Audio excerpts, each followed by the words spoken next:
ભગવાનના ચોથા લગ્ન કાલિંદી શ્રી યમુનાજી સાથે થયા. ભગવાનના પાંચમા લગ્ન મિત્રવિદા સાથે થયા. ભગવાનના છઠ્ઠા લગ્ન નાગમતી સાથે થયા. ભગવાનના સાતમા લગ્ન ફોઈબાની કહ્યું ને ફોઈબાની સગી દીકરી ભદ્રા સાથે થયા. ભદ્રા કોણ?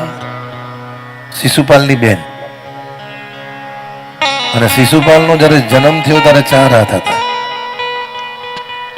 શિશુપાલની માતાજી ચિંતિત થયા અને કીધું બ્રાહ્મણોએ કે તારા દીકરાને મારનાર પણ 4 હાથ વાળો હશે. એટલે શિશુપાલની માતા ભગવાન દ્વારિકાનાથના જુએ છે. દ્વારિકાનાથે કહ્યું ફોઈબા ચિંતા ના કરશે, તમારો દીકરો 90 ગાળો દેશે ત્યાં સુધી માફ કરીશ,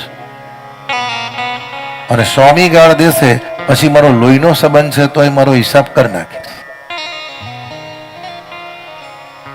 ભગવાનના 8મા લગ્ન થયા નાગમતી સાથે. એમ ભગવાન અષ્ટપટાણીઓના નાથ બન્યા. સમય વ્યતીત થયો.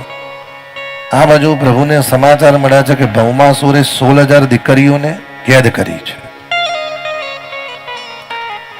ભગવાન ગયા, ભૌમાસુર પર કૃપા કરી ભૂમિદેવીએ વંદન કર્યા. વંદન કરીને કીધું અંગારકાય વિદ્મહે શક્તિ હસ્તાય ધીમહિ તન્નો ભૌમ પ્રચોદયાત.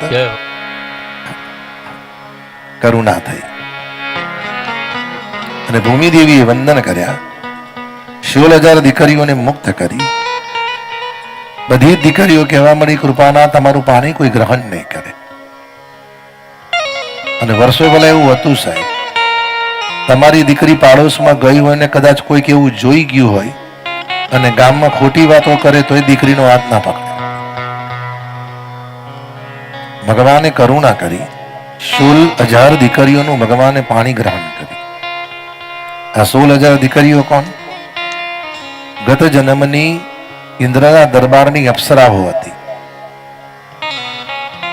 એકવાર એવું થયું, ભગવાન બદ્રીનાથમાં નર અને નારાયણ તપ કરે છે. એ દિવ્ય તપને જોઈ અને તપની અંદર કસોટી કરવાની ઈચ્છા ઇન્દ્રને થઈ. ઇન્દ્રએ 16,000 અપ્સરાઓને બદ્રીનાથ મોકલી. ભગવાન નરનારાયણ પર વારંવાર પ્રયત્ન કર્યા છતાં તપનો ભંગ થયો નહીં. અર્જુન હતા નર ને ભગવાન બન્યા નારાયણ. પ્રભુએ ચર્મચક્ષુ ખોલ્યા. ઇન્દ્ર આવ્યા, ચિંતિત થયા અને 16,000 અપ્સરાઓના દર્શન કરતા ભગવાને એવી લીલા કરી. ભગવાન નારાયણ જમના પગની સાથળમાં ટપલી મારી અને જમના પગની સાથળમાં ટપલી મારી એટલે ઉર્વશી અપ્સરાને પ્રગટ કરી. અને મા ભગવતી ઉર્વશી દેવી પ્રગટ થયા અને ઉર્વશી અપ્સરાને પ્રગટ કરીને ઇન્દ્રને કહ્યું આને લઈ જાઓ. ઇન્દ્ર ચિંતિત થયા. ઇન્દ્રએ ક્ષમા માંગી. માટે આજે પણ ઉર્વશી અપ્સરાને બદ્રીનાથની અંદર માનું સ્થાન આપ્યું છે. ભગવાનની એક મા તરીકે વંદન કરે છે. આ ભગવતીનું સ્વરૂપ એટલું સુંદર છે